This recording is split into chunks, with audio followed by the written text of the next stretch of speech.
예수 믿는 성도가 매일의 삶 가운데 굳게 붙들고 적용해야 하는 법칙이 있습니다. 그것은 바로 모든 성도의 삶의 근간이 되는 은혜의 법칙입니다. 오늘 조 다니엘 목사님의 설교 말씀을 통해 많은 은혜 받으시길 바랍니다. 그러므로 이제 그리스도 예수 안에 있는 자에게는 결코 정죄함이 없나니 이는 그리스도 예수 안에 있는 생명의 성령의 법이 죄와 사망의 법에서 너를 해방하였음이라. 율법이 육신으로 말미암아 연약하여 할 수 없는 그것을 하나님은 하시나니 곧 죄로 말미암아 자기 아들을 죄 있는 육신의 모양으로 보내어 육신의 죄를 정하사 육신을 따르지 않고 그 영을 따라 행하는 우리에게 율법의 요구가 이루어지게 하려 하심이니라. 아멘. 먼저 로마서는 사도 바울이 쓴 글입니다. 마게도냐와 아카야 등지를 다니면서 수많은 전도 여행을 하면서 또 거기에서 도네이션도 받아서 헌금도 하고 또 기록 목적에 보면은 성도들의 믿음에 더욱더 굳게 설 수 있도록 기록한 것도 있습니다만은 스페인 선교의 재정적인 후원 모금을 위해서도 노력했던 것을 로마서 15장에서도 볼 수가 있습니다. 그런데 로마 교회는 사실은 누가 정확하게 지었는지 잘 몰라요. 그런데 사도 바울도 아니고 사도 베드로도 아닙니다. 아마도 복음을 먼저 들은 유대인들과 이방인들이 건너가서 거기에서 교회를 먼저 세운 것으로 추측이 되어집니다. 로마 역사학자 수에토니우스는 그리스도라 불리우는 자의 선동으로 로마에서 폭동이 일어나서 로마에 살던 유대인들을 로마 밖으로 다 축출했다. 이렇게 기록한 역사가가 기록한 기록이 나오는데 여기서 그리스도라 불리는 자 이렇게 나오는데 실제로는 예수님은 아니죠. 그런데 그걸 이름으로 이제 사람들이 복음으로 활동했던 걸 볼 수 있습니다. 로마서의 핵심은 로마서 1장 17절에 복음에는 하나님의 의가 나타나서 믿음으로 믿음에 이르게 하나니 기록된 바 오직 의인은 믿음으로 말미암아 살리라 함과 같으니라. 아멘. 이신덕이죠. 믿음으로 말미암아 의를 획득하고 구원을 받는다. 이것이 로마서 전체의 주제라 할 수 있어요. 그렇다고 해서 행위를 배제하지는 않았어요. 후반부에 가면은 역시 믿음에 걸맞는 우리가 행동을 해야지 하나님 영광을 돌리는 것이지 우리가 율법을 폐지한 것은 아니다라는 것을 또 이야기를 해주고 있습니다. 본문 말씀 우리가 읽었습니다만은 역시 본문 말씀도 제가 중학교 때 우리 교회에서 로마서 8장 전체를 암송하는 그런 대회가 있었어요. 그래서 이 로마서 8장을 달달달달 외웠었는데 그것이 상당히 내 속에서 많이 활동을 한 것 같아요. 그래서 이 말씀이 저희 개인적으로도 상당히 좋아하는 말씀입니다. 그러므로 이제 그리스도 예수 안에 있는 자에게는 결코 정죄함이 없다. 이 말씀 위에서 붙들고 살았는데 참으로 은혜가 돼요. 한편의 논문이라고 할 수 있는 것이 로마서입니다. 어떻게 보면 굉장히 지루하고 딱딱하고 읽다 보면 이해가 잘 안 되는 구절도 나오기도 하고 그랬었어요. 사실은. 그러면서 어릴 때도 뭐 압니까? 지도한 사람도 없고 그냥 성경 읽고 이렇게 했었는데 그렇지만 어렴풋이 그 내용들이 전달되어지게 되고 오늘 특별히 있는 본문 말씀은 한편의 시의 로마서이기도 합니다. 로마서가 내용을 자꾸 이렇게 이해하기 시작하면은 그것이 딱딱한 글이라기보다 하나의 시처럼 느껴지더라고요. 굉장히 아름다운 시처럼 느껴지는데 그 시중에서도 로마서의 꽃이라고 할 수 있는 것이 바로 로마서 8장이 아닌가 저는 그렇게 생각을 해요. 로마서 전체의 꽃이 아닌가. 읽고 또 읽고 또 되뇌어도 너무나 은혜가 되는데 특별히 그 1절 말씀에 그리스도 예수 안에 있는 자에게는 정죄함이 없다 이렇게 했습니다. 정죄함이 없다. There's no condemnation for those who are in Christ Jesus. 예수 그리스도의 믿음 안에 있는 자에게는 결코 정죄함이 없다는 거예요. 죄를 정함이 없다는 것이죠. 정죄한다는 것은 you are guilty. 우리 보통 법정에 가게 되면 guilty 하게 되면 죄 벌을 받잖아요. 그것이 없어진다는 걸 말합니다. 그 다음에 3절 말씀 같은 경우는 3절이 아니고 그 밑에 구절에 2절 보게 되면은 그리스도 예수 안에 있는 생명의 성령의 법이 오늘 설교 제목인데 생명의 성령의 법이 죄와 사망의 법에서 너를 해방했다 이렇게 표현하고 있습니다. 설교 제목이 생명의 성령의 법칙이다 제가 이렇게 했거든요. 근데 법칙이라고 했는데 이걸 똑같은 말로 바로 다 바꾸어서 이야기한다면 은혜의 법칙이다 이렇게 이야기할 수 있어요. 은혜의 법칙, 생명의 성령의 법칙 equal 은혜의 법칙, the law of grace. 가만히 되돌려 보니까 개척교회에 제가 이제 4년차 접어들었더라고요. 3년이 지나고 4년차 접어들었는데 지나간 목회를 제가 되돌아보면서 목회자 자신으로서 개인으로서 그리고 교회의 전반적인 흐름으로서 개인과 가정과 교회 그리고 총체적인 흐름을 이렇게 보면서 제가 한 가지 정리가 되더라고요. 이 말씀을 읽으면서 정리가 되는 게 뭐냐면은 신학은 사실 신학교를 다니면서 거의 정립이 됩니다. 제대로 된 신학교를 다니면 어느 정도 윤곽이 잡혀요. 그렇지만 사실은 목회 철학이라는 걸요. 목회하면서 내가 어떤 방향으로 설교하고 어떻게 말을 해야 되고 또 사람들에게 어떻게 대해야 되고 어떤 식으로 기도해야 되고 또 나 자신을 어떻게 또 이끌어 가야 되고 이 모든 문제를 이끌어가는 목회 철학은 사실 끊임없이 정돈되어지고 다듬어져야만 합니다. 그런데 그 목회 철학의 핵심이 무엇인가라고 누가 저에게 지금 현재 질문을 한다면은 한 가지입니다. 하나님의 은혜와 하나님의 사랑에 포커스를 맞춘 설교, 하나님의 은혜와 하나님의 사랑에 포커스를 맞춘 교회 정치, 하나님의 은혜와 십자가에 맞춘 선교, 하나님의 은혜의 중심으로 한 구제, 예수 그리스도의 십자가를 중심으로 한 전도 활동, 그것이 우리의 컴퓨터 속에 꽉 차 있어야 된다는 것이죠. 이것이 핵심인 거예요. 사도 바울의 고백이 있었습니다. 로마서 7장 말씀. 우리가 옛날에 제가 한때 로마서를 거의 강의하다가 끝을 내지 못하고 연결하지 못했었는데 오늘 거의 마무리하듯이 이야기하게 됐는데 로마서 7장에 보면 우리가 흔히 아는 구절이듯이 오라 나는 권고한 사람 그 내용이 나옵니다.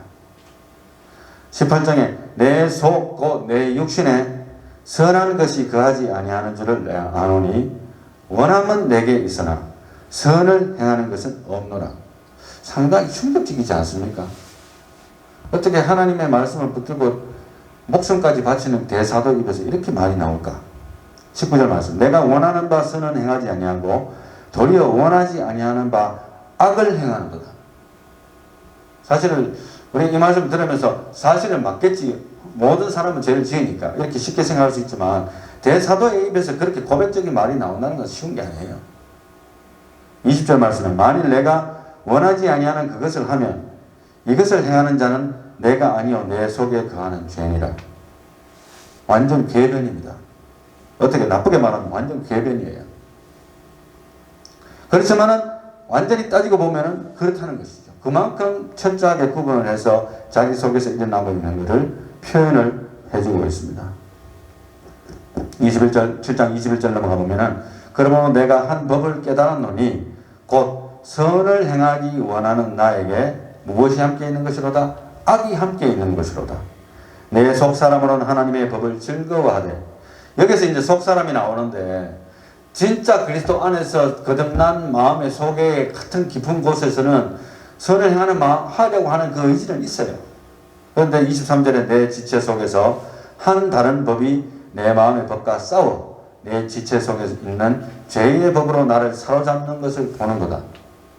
자기가 자기 자신을 보게 되는 거예요. 신앙이 성숙된 사람과 성숙되지 않은 사람의 그 차이는 자기 자신을 볼 수 있는 눈이 열려 있는가 닫혀 있는가의 그 차이라고 이야기할 수도 있어요. 하나님 안에서 자기 자신을 볼 수 있는 눈이 안 열리면 교만하기 쉽고 죄에 또 빠지기 쉽고 또 죄에 빠졌는데도 모르기 쉽고 계속해서 반복되게 됩니다. 그래서 24절에 오호라 나는 공고한 사람이로다 이 사망의 몸에서 누가 나를 건져내랴. Wretched man that I am. 나는 정말 절망적인 사람이라는 거예요. Who will set me free from the body of this death? 이 죽어가는 이 육신에서 나를 누가 건져줄 거냐는 거예요. 이런 절기를 하면서 자기의 신앙 생활에 그 네거티브한 면까지 드러내면서 사도 바울이 이야기했던 것을 우리가 7장에서 로마서 7장에서 보았습니다. 그럼 그게 끝인가? 칼빈주의 5대 교리 제가 자주 강조합니다만 이 본문을 근거로 해서 칼빈주의 5대 교리의 제1번 T자로 시작하죠. Total depravity. 그래서 다른 말로 표현한다면은 complete inability to do good. 선을 행할 수 있는 능력이 하나도 없다는 거예요. 완전히 부패했다는 거예요. 그것이 인간이라는 거예요. 인간 자체로 뜯어놓고 본다면은 나의 거듭되는 신앙생활의 실패의 원인이 어디 있는가? 많은 성도들이 혹시 본인 자신에게 물어본다면 이렇게 이야기할 수 있어요. 율법주의적인 사고로 나 자신과 다른 사람들을 이렇게 바라보게 되었을 때는 거듭 실패합니다. 그것이 on and off고 어떨 때는 좀 잘하는 것 같지만 또 실패하고 넘어지고 자빠집니다. 그게 아주 자주 반복돼요. 그 원인이 율법주의적인 사고방식으로 나 자신과 사람들을 바라보면서 채찍질하기 때문에 It doesn't work. 그게 구약이 보여주는 증거입니다. 이게 안 돼요. 사도 바울이 본인 자신에게 놀란 거예요. 오호라 나는 공고한 사람이로다. 내가 나 자신을 봐도 놀라운 거예요. 내가 하나님 앞에 목숨을 걸고 나가는데 내 자신이 또 다른 면이 있는 거예요. Wretched man that I am. 내가 얼마나 불행한 사람인가. 그 점에서 고통과 갈등을 겪으면서 자기 자신의 실패를 이야기해주고 있습니다. 그러나 이제 신앙생활 저도 모태 신앙으로서 이렇게 꾸준하게 하면서 기도와 말씀으로 훈련하면서 이렇게 보니까요. 실수하는 것과 그리고 한때 잠시 실수하는 것과 거듭 계속적으로 반복되는 실패에는 차이가 엄청나게 큽니다. 똑같은 말 같지만 차이가 커요. 봅시다. 구약과 신약의 차이를 볼까요? 하나님은 지난번에 이야기했듯이 구약의 하나님이나 신약의 하나님이나 똑같다 했어요. 그렇지만은 실질적으로 나타난 현상들은 엄청난 차이가 있습니다. 구약은 이렇습니다. 이에는 이, 눈에는 눈, 손에는 손, 발에는 발. 행한 대로 갚는 거예요. 거기에 나타난 하나님의 죄에 대한 엄청난 분노와 철저한 죄에 대한 그 미움이 나타나고 있습니다. 그럼에도 불구하고 거기에서 구원의 역사는 나타났어요. 근데 사람들이 많이 못 보았죠. 짐승을 죽이니까 어떻게 보면은 가볍게 여길 수 있어요. 내 자신이 나 자신 대신에 짐승이 죽어주니까 어떻게 보면 가볍잖아요. 그런데 신약은 넘어오니까 예수님이 가늠한 여인이 돌에 맞아 죽기 직전에 하시는 말씀이 다 보시면서 땅에다가 뭘 썼어요. 그게 이제 미스테리예요. 내가 천국 가면 꼭 물어보고 싶은 것이 예수님이 땅에 뭘 썼는지 물어보고 싶어요.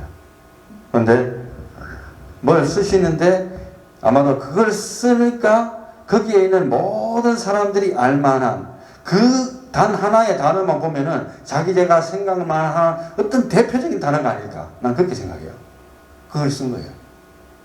그 많은 사람들 죄를 일일이 몇 날 며칠 다 적을 수는 없잖아요. 그러나 그 사인을 보는 순간 사람들이 자기 제가 즉각적으로 기억나는 그 무리의 그 부패들이 있었던 거예요.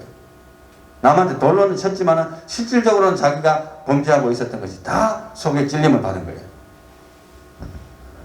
단 한 명도 돌을 못 들었어요. 너희 중에 죄 없는 자가 돌로 먼저 치라. 다 가버렸어요. 다. 단 한 명도. 굉장히 상당히 어떻게 보면 충격적인 이야기입니다. 예수님께서 물론 너희 손이 범죄하면 찍어버리라 했잖아요. 그래서 뭐 돌로 치고 도끼로 손등을 찍는다 해도 사실은 은밀하고 드러나지 않는 죄까지 통제하기란 쉽지 않습니다. 그리고 사실 그것이 일단은 어느 정도 통제된다 해도 손 잘라본다 하면 도둑질 안 하겠죠. 웬만해 갖고는. 그죠? 웬만한 강심장으로는 진짜 뭐 하나 훔치면 손 자른다 하면은 정말 웬만한 강심장이 아니고는 훔치겠어요. 그러나 어느 정도는 통제된다 해도 마음속에서부터 일어나는 죄성 자체를 막지는 못하는 거예요. 율법의 역할은 한계가 있어요.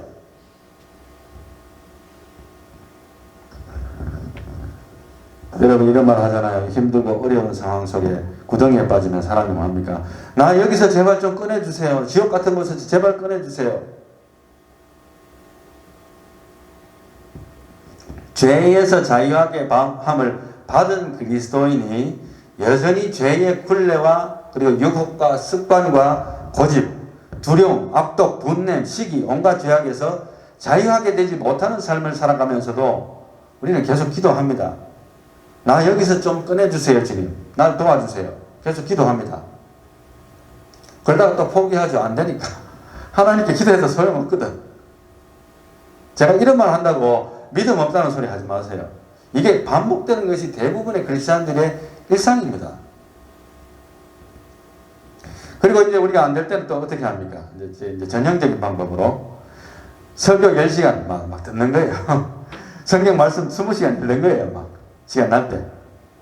기도 일주일에 뭐 보통 때보다 훨씬 많이 하고 14번, 15번씩 하고 어떤 때는 금식도 불사합니다. 문제 해결을 위해서. 그럼에도 불구하고 여전히 내가 기대하는 성령 충만한 삶은커녕 육신의 정력과 이생의 자랑과 안목의 정욕에 계속해서 사로잡혀가는 자기 자신을 보게 됩니다. 도대체 어디서부터 잘못된 걸까요? 어디서부터?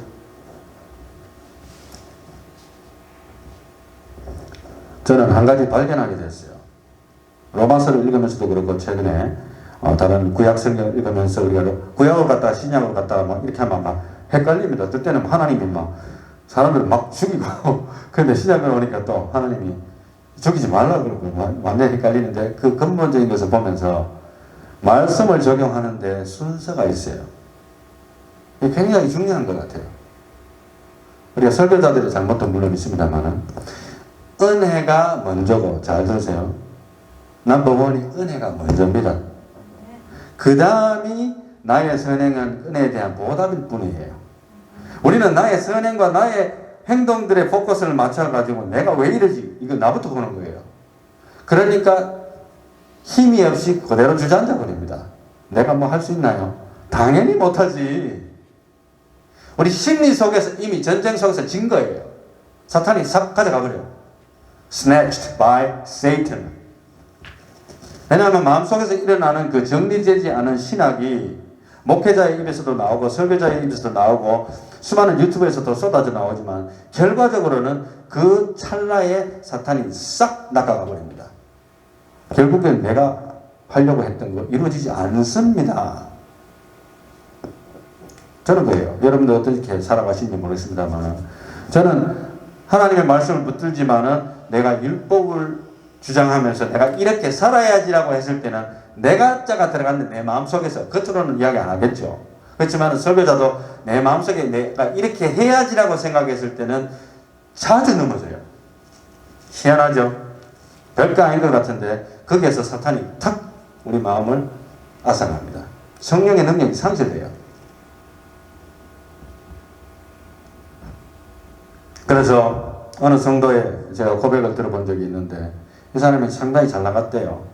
돈도 많이 벌고 미국에서 잘 나갔는데 이제 어느 날 갑자기 이제 오랫동안 결혼하던 남편도 떠나가고 뭐 비즈니스도 엉망진창 되고 완전히 가정이 파탄되고 거지 신세가 다 되고 이제 집에서 떠나야 되는 상황인데 그런 상황 속에서 이제 평상시에는 자기한테 아부하던 성도들도 교회에서 벌써 등을 돌린대요.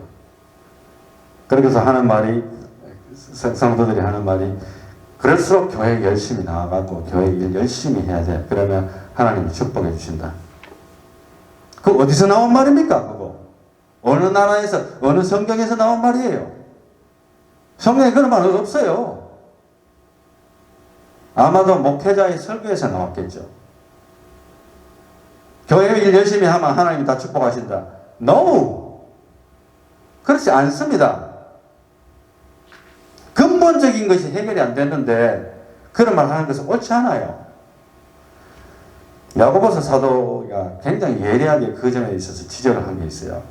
야고보서 2장 16절에 보면은 만일 형제나 자매가 헐벗고 일용할 양식이 없는데 너희 중에 누구든지 그에게 이르되 평안히 가라, 덥게 하라, 배부르게 하라 하며 그 몸에 쓸 것을 주지 아니하면 무슨 유익이 있으리요? 말만 한다는 거예요. 말만. Go take care of yourself. 지금 당장 먹을 것도 없는데 따뜻하게 해라. 집도 없는데 어떻게 따뜻하게 해? 안 되잖아요. 신발도 없는데, 은행 뱅크 카운트에 제로인데, 캐시 5불도 없는데, 뭐가 따뜻하게 돼요? It is not possible. 그 사람 입장이 되지 않은 상태에서 그렇게 쉽게 이야기한 게 아니에요. 야고보 사도가 아주 정확하게 이야기해 줬어요. It is not gonna work if you don't provide anything, if you just say something. 말만 하고 아무것도 주지 않으면 그건 제로라는 거예요. 말은 누가 못해요, 여러분. 말 누구나 다 할 수 있어요. 아, 하나님을 잘 의지해가지고 기도 열심히 하면 됩니다. 그건 뭐 그 말 누가 못해요. 예수 믿는 사람이라면 다 할 수 있는 말이에요, 그 말은. But it is not gonna work for them. 사도 야고보가 아주 예리하게 평가를 해주고 있습니다. 신앙생활에 우리가 그냥 말만 하는 게 아니에요. 하나님의 구원의 손길이라는 것은, 그죠? 사실은 영혼 구원뿐만 아니라 나의 전 삶에 내려진 하나님의 은혜들을 제가 되돌이켜 한번 봤어요. 이게 연말이 되니까 좀 마음이 좀 뒤숭숭해지기도 하고, 내가 되돌아보니까 하나님께 너무나 죄송한 것도 많고, 뭐 지난번에 거창하게 제가 뭐 리타이어 하면 선교지에 가서 내 자신을 바치고 싶다 이런 말도 했는데, 그나마 제가 그런 생각하는 게 이유가 있어요. 중학교 때 제가 선교사로 가겠다고 자원을 했는데, 사실은 선교사는 가지 못하고 지금 목회자로서 있지만, 마음 한쪽 구석에는 하나님 앞에 항상 내가 죄송한 마음이 있어요. 내가 온전히 나의 24시간, 365 days, 24/7 다 드리고 싶은데 그렇게 못하는 데 대한 안타까움이 항상 있어요. 하나님을 잘 알지도 못하면서 살아갈 때 나의 생명을 보존하시는 하나님. 하나님을 안다고 하면서도 천방지축으로 살아갈 때도 나를 지키시는 하나님. 하나님 은혜입니다. 하나님의 뜻을 알고도 죄짓고 하나님의 성령님을 근심하게 한 때도 나를 불쌍히 여기셨던 그 하나님. 은혜 아닙니까? 가정의 파탄과 삶이 어려울 때 새로운 사랑과 가정을 주신 하나님. 비즈니스의 파탄으로 집이 날아가서도 다시 몇 년 안에 다시 일어나게 하신 하나님. 집이 날아가고 비즈니스 파탄 되는데 통장이 제로입니다. 통장이 거짓말하고 제로예요. 제로인데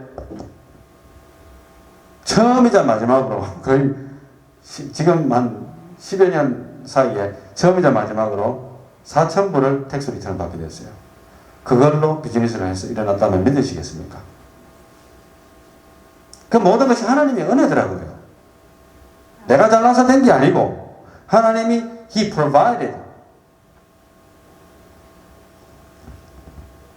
한국에 있었을 때, 제가 전도사할 때, 지금으로부터 한 30여 년 전에 한국에서 뉴스가 하나 났는 걸 보았는데, 생활고의 어떤 전도사님이 너무 힘드셔가지고 택시 운전을 하는데 그 졸음운전을 했는지 사고가 나서 돌아가셨어요. 돌아가시는 이야기가 이렇게 났었는데, 그걸 이제 제가 고신대학원 다닐 때인데, 고신대학원 신학생 한 명이, 전도사님 한 명이 하는 말이, 아이고, 나 같았으면 기도원에 올라가고 생활이 힘들면 열심히 기도해서 하나님의 도움을 받지. 하나님과 결판 내지. 뭐, 전도사가 무슨 힘들다고 택시 운전하고 그러냐고. 그래서 제가 그게 됐구나 알았습니다만은, 제가 그 전도사로서 우리 중고등부 가르칠 때 설교하면서 이야기했었어요. 그 사람의 입장이 되어보지 않은 상태에서 그렇게 신학생으로서 그렇게 쉽게 신앙을 운운할 수는 없다. 네, 그때 그렇게 이야기한 기억이 납니다. 얼마나 우리가 너무 쉽게 다른 사람을 판단하는지 몰라요. 하나님의 종이 얼마나 힘들었으면 택시 운전을 했겠어요. 그렇게 생각을 안 하고 정죄하는 거예요. 나를 구원하신 예수님, 은혜로 구원을 받은, 그리고 죄사함을 받은 우리가 아닌가. 어떻게 그렇게 쉽게 말하는지 모르겠습니다. 구제를 통한 선교와 전도를 저는 좀 강조를 하는 편입니다. 여기에든지 미국에서든지 아니면은 여러분들이 뭐 선교지에 간다든지 아니면 뭐 인디안 선교를 한다든지 하는데 내 주머니에서 10원짜리 하나 안 나가고는 선교를 할 수가 없어요. 당장 발등이 부러졌을 때, 불에 떨어졌을 때 어떻게 해야 되냐면은 마태복음 12장 11절에 예수님께서 이렇게 이야기하셨습니다. 예수께서 이르시되 너희 중에 어떤 사람이 양 한 마리가 있어 안식일에 구덩이에 빠졌으면 끌어내지 않겠느냐. 사람이 양보다 얼마나 더 귀하냐. 그러므로 안식일에 선을 행하는 것이 옳으니라. 안식일에 예수님이 병을 고치니까 난리가 나는 거예요. 무슨 안식일에 그렇게 일을 하냐. 가만히 쉬어야지. 병 고치는데도 그런 이야기를 하나님 외식하는 사람들이 너무나 많았어요. 외식하는 그리스도인들 오늘날도 너무 많아요. 죄송합니다. 너무 많은 것 같아요. 이제 말씀을 맺을까 합니다. 결론적으로 말하면 생명의 성령의 법칙이라는 것은, 은혜의 법칙이라는 것은 굉장히 우리에게 중요하고, 그것은 십자가의 법칙입니다. 피의 법칙입니다. 그것이, 그 은혜의 법칙이 우리에게 말하게 하라. 이것이 오늘 설교의 핵심입니다. 1절 말씀에 율법이 육신으로 말미암아 연약하여 할 수 없는 그것을 하나님은 하시나니 곧 죄로 말미암아 자기 아들을 죄 있는 육신의 모양으로 보내어 육신의 죄를 정하사. 뭡니까? Weak as it was through the flesh. 육신이 너무 연약하기 때문에 inability, 할 수가 없다는 거예요. 하나님의 뜻을 이루어 드릴 수가 없다는 걸 이야기합니다. impossible, 못한다는 겁니다. 그런데 God did, 하나님이 했는데 sending His own Son in the likeness of sinful flesh and as an offering for sin.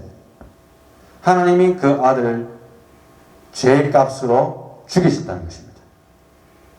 그래서 4절 말씀에 육신을 따르지 아니하고 그 영을 따라 행하는 우리에게 율법의 요구가 이루어지게 하려 하심이니라. The requirement of the law might be fulfilled in us. 하나님의 율법을 지킬 수 있는 그 가능성이 생겨지게 된 거예요. 뭐 때문에? Not walk according to the flesh. 육체를 따라서 사는 것이 아니고 but according to the spirit. 하나님의 영을 쫓아서 살아가게 될 때에, 그 은혜의 길을 쫓아서 살아가게 될 때에만 그 능력이 나오게 되어 있어요. 희한하더라고요. 십계명을 우리가 아는 것은 중요하지만 그 십계명 자체가 우리에게 능력 주는 거 아닙니다, 여러분. 그래서 cold-blooded, 굉장히 차가운 거예요. 죄를 깨닫게 해줍니다. 물론 그것이 굉장히 중요하긴 합니다. 그러나 거기에는 능력이 없어요. 능력은 십자가에 있는 것입니다. 아멘. 은혜, 그것이 우리에게 말하게 하라. 이제 사탄이 우리에게 주어진 은혜를 빼앗아가기 전에 이제 여러분들은 마음속에 기도하시면서 항상 하나님의 은혜가 우리에게 말하게 하는 훈련을 해야 됩니다. 내가 내 아들을 너의 죄가를 대신 지불하기 위해서 보냈다. 내가 내 아들을 죽게 했다.